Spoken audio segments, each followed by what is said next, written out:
Hello there, many thanks for joining us here on Joy Asoye Live. I'm always happy to be here. Today we are discussing something very important. With the enactment of the Discrimination Against Persons with Disability Prohibition Act, Nigeria took a bold legislative step towards inclusion, guaranteeing equal rights, access to public infrastructure, and protection from discrimination for over 35 million Nigerians living with disability.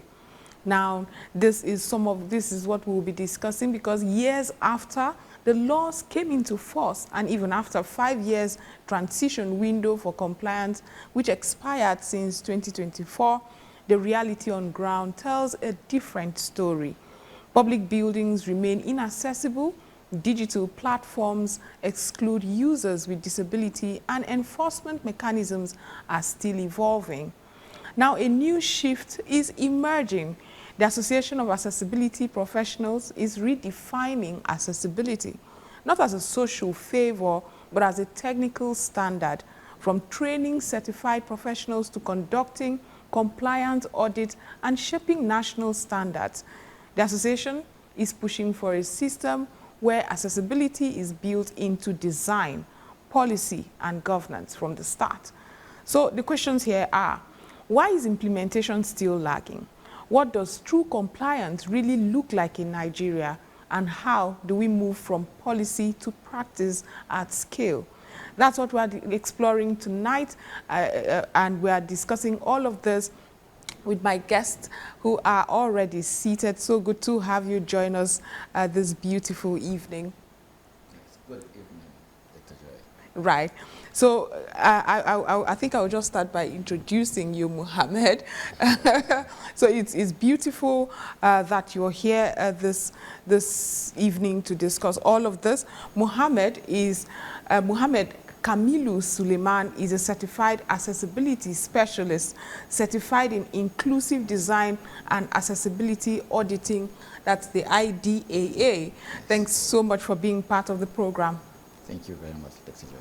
We also have Chuks right here. Chuks Iroanya. Yeah. Mr. Chuks Iroanya is the AAP Organizational Growth Lead for the Southern region as well. Thank you, gentlemen, for being part of the program. Thank you very much. Thank you very much. Absolutely. Now, this is a very important discussion right here. It seems like, in spite of the beautiful laws that we often have, designs are not integrated, the policy is not integrated into our infrastructural designs. Why do you think, I think the first question will be, why do you think of all things implementation has been so tough to achieve? If you take a look at the situation we are now, people are considering or are seeing people with disability as disabled, while the actual situation is the environment that is hindering them from being accessible. Right. So once the environment is giving them the right to access the environment, there is no need for inaccessibility or disability. Disability is not an ability for a person to live in an environment, but the environment makes him to be disabled. And you're right. I've gone to some ATMs that are so high that I feel like I am disabled for not being as tall as that. But what would be your response to the fact that implementation, especially in Nigeria, seems so slow? Is it lack of clear technical, the national standards for it? Is that what's shrouding this problem in ensuring that everyone has access? No, it's not only that. You see, the thing is, the 5-year moratorium expired 2024. And a little grace had been given, but now AAP, which is Association of Accessibility Professionals, we have set now to take up this issue. Because, of course, the regulation document of 2023, we have clauses in Regulation 164. It talks about the fact that we are supposed to have a working together of different security groups, different professional bodies to create enforcement. You know, the thing about laws is that unless you put enforcement in place, they don't get enforced. Absolutely. So that's what is about to happen shortly. we're about to start enforcement because the time duration given to organizations, different public space owners to make their places inclusive has expired. And so it's part of what this advocacy we're on tonight is about. That it's time to start those enforcements.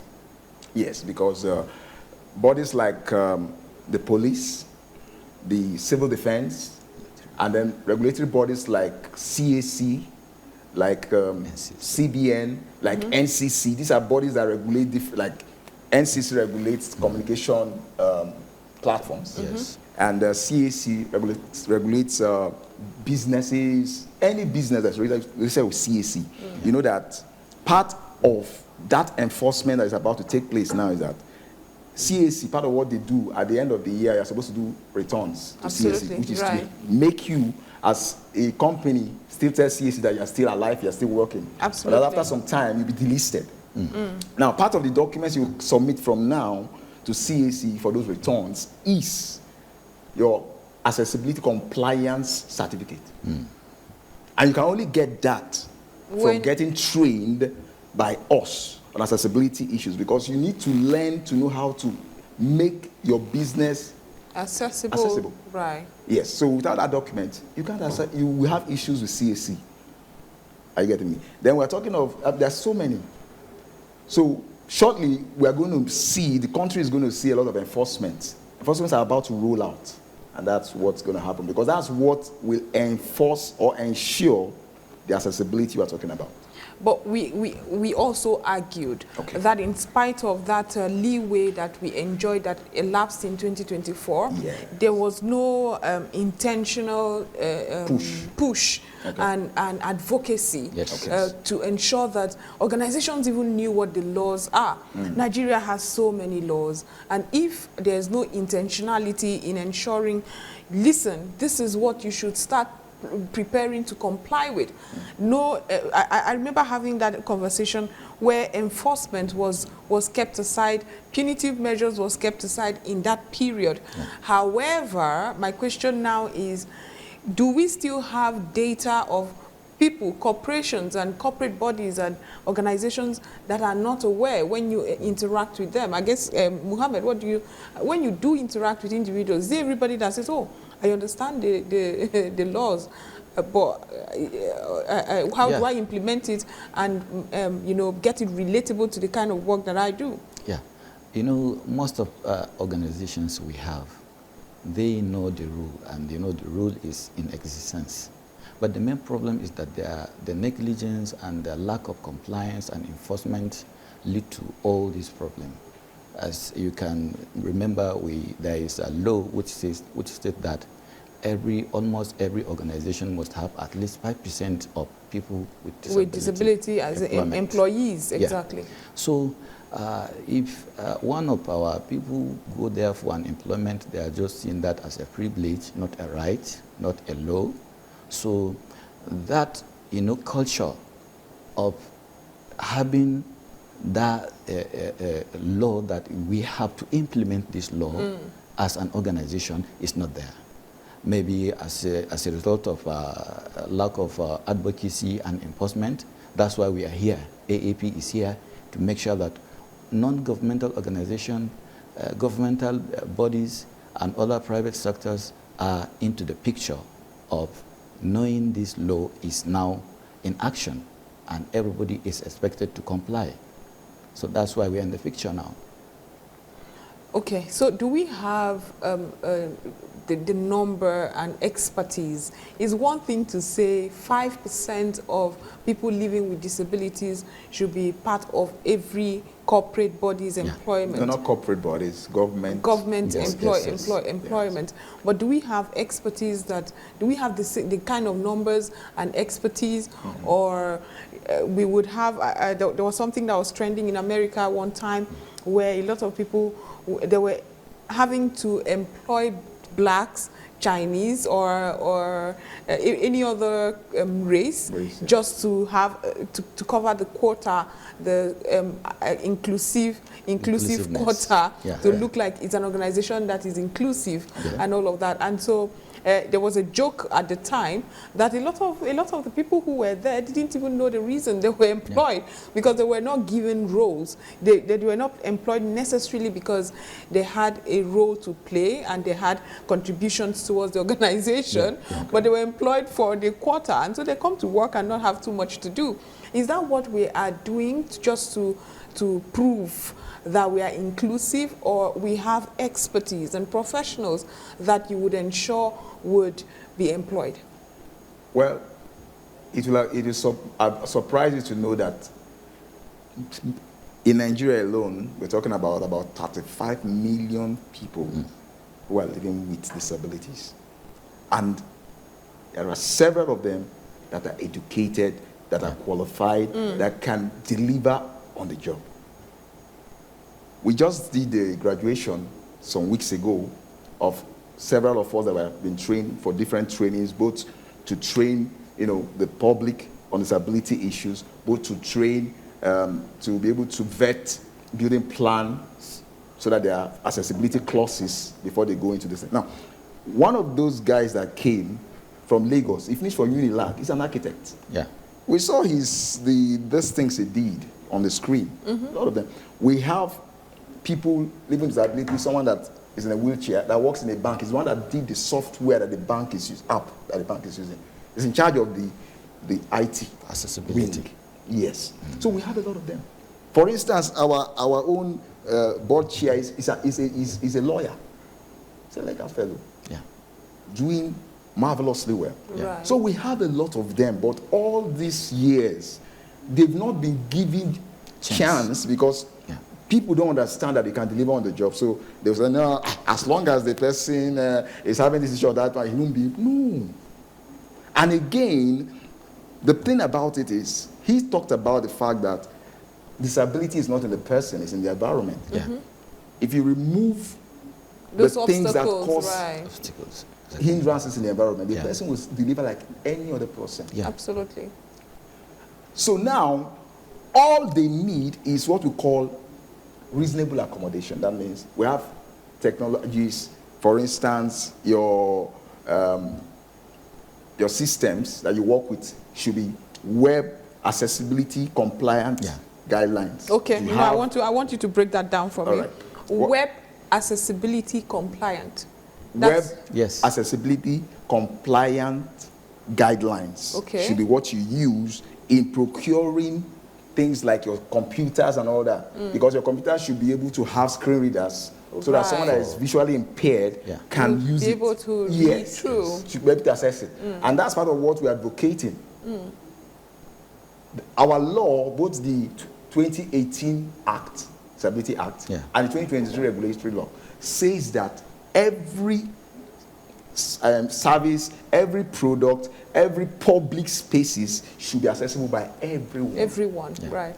And so, part of how that happens is to put in place what they need to be able to access it. For instance, you discover that someone that is probably visually impaired, okay?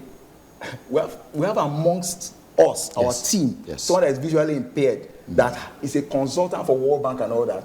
He works with Excel and different things. Yes, there are softwares for them. So once you create the right tools and environment, you'll be amazed that 5% quota, we have more than enough of them. Oh, that's good. We do. Okay, but let's go back to education. Okay. Do we have enough facilities that cater for it? It's good to talk about the special schools in Abuja, in city centers. But what are available education plans and facilities that, like you said, are peculiar to the challenges that these children often face? Because I have been to communities where you ask them why this child is not going to school, they say the child is deaf. Or that shouldn't stop him from accessing education. Exactly. And they say there's no special needs school around here. So what do you say about that advocacy as well? We will get into, I know Mr. Muhammad, you're waiting to get into the auditing part of it, but we'll get into all of that. But for now, what are you doing to ensure that education is also accessible, which is very important? Yeah, I think, I think we need to go deep down to the root, because most of parents, it begins with the parents. Most of the parents, they have the children, but once they observe that the children is disabled, they are the one themselves that used to reject the child as a normal person. So the rejection begins from home. From home, Then, where they don't welcome yes, this child. They are not welcomed. And it also goes to the school. The school owners, they are not entertaining the people with disability. And that is causing another hindrance to accessing normal, conventional school or education.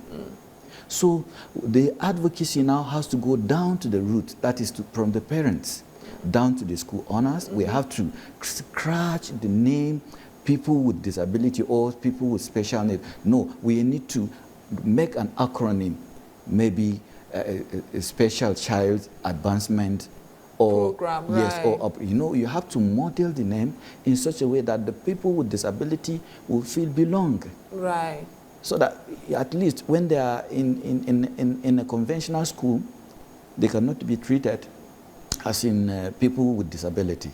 But a normal person, as every normal person can do, they can do it equally, and they can be treated like that. Is that what you advocate for? Yes, yes, the yes. conventional school for these children as Yes, well, so that yes. they don't feel left out? Yes. But they need, for instance, in a conventional school, a child who's blind may not have the Braille, for instance, to learn Braille, for instance. That is. So how do you marry that? Okay, you see, our law, our disability law, both the 2018 Disability Act and the Regulatory Act, says we are not even talking about special schools anymore. Those laws are not even talking about special schools anymore. Okay. They are talking of schools generally being made accessible. And what it means is that schools, even the documents, the books in the schools, should be in Braille form as well as. And it's not rocket science. That is the new advocacy, the law. And it's part of what we want to bring to fore. That's one. Then the other one is like lecture halls. Yeah. People that have auditory problems, there should be hearing loops to help them access. We're talking about being able, someone that is visually impaired, being able to navigate from his hostel to his classroom without anyone aiding the person. So we're talking about having tactile parts. Yes. These are things that you know, people are visually impaired with their white cane, they're able, even with their leg alone, they're able to move from point A to point B. These are part of the things